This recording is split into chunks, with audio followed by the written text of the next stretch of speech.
आमचे सर्वांचे नेते दिवंगत नेते अजितदादा पवार साहेब, खर तर ते नेहमी ही बैठक आयोजित करायचे, परंतु आज आपल्या राज्याचे उपमुख्यमंत्री सुनेत्रावहिनी पवार यांनी जिल्ह्यातील आजी माजी आमदार आणि प्रमुख फक्त पदाधिकारी यांची ही बैठक आयोजित केली होती. आणि या बैठकीमध्ये या जिल्ह्यातील पक्ष संघटना मजबूतीकरण आणि पक्षाच्या कार्यकर्त्यांना निश्चित प्रकारे त्याला न्याय कसा देता येईल आणि ही संघटना हा जिल्हा म्हणजे अजितदादा पवार साहेबांना मानणारा हा पुणे जिल्हा असल्यामुळं आज या बाबतीमध्ये पहिल्यांदा संघटने बाबतीमध्ये प्रत्येक तालुकावाईज चर्चा झाली. आणि त्यानंतर आपल्याला माहिती आहे की विधान परिषदेची निवडणूक ही आता लागलेली आहे आणि त्या बाबतीत या संदर्भामध्ये सुद्धा चर्चा झाली. आणि आम्ही जे इच्छुक उमेदवार आहेत त्या सगळ्यांची चाचपणी वहिनींनी स्वतः केली. आणि या बाबतीमध्ये आमच्या सगळ्या प्रमुखांनी आम्ही सर्वांनी एकमताने निर्णय घेतला की सुनेत्रा वहिनी जो उमेदवार देतील तो आम्ही मान्य करायचा. आणि आपल्या सगळ्यांना माहिती आहे की ही निवडणूक महायुतीच्या माध्यमातून निवडणूक लढवायची. शेवटी हे तिन्ही पक्ष एकत्र बसून निर्णय घेतील.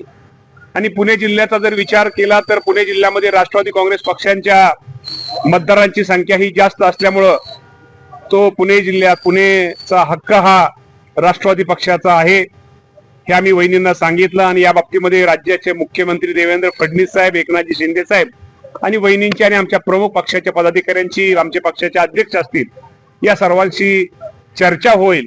आणि या चर्चा होऊन पुणे जिल्ह्यामध्ये आम्ही महायुतीच्या माध्यमातून राष्ट्रवादी काँग्रेस पक्ष ही निवडणूक लढवेल. 344 पेक्षा अधिक जागा आहेत. 300 जण इच्छुक होते. इच्छुक पक्षामध्ये आमच्या खूप जण इच्छुक आहेत. त्यांची इच्छा असणं साहजिक आहे. पण या जरी इच्छुक जरी संख्या जास्त असली तो अधिकार आम्ही सुनेत्रा वहिनी पवार यांना दिलेला आहे. 344 उमेदवार सुनेत्रा वहिनीला अधिकार दिल्यानंतर तो शहरातला आहे का जिल्ह्याच्या ग्रामीण भागातला आहे तो सुनेत्रा वहिनीने तो ठरवायचा आहे.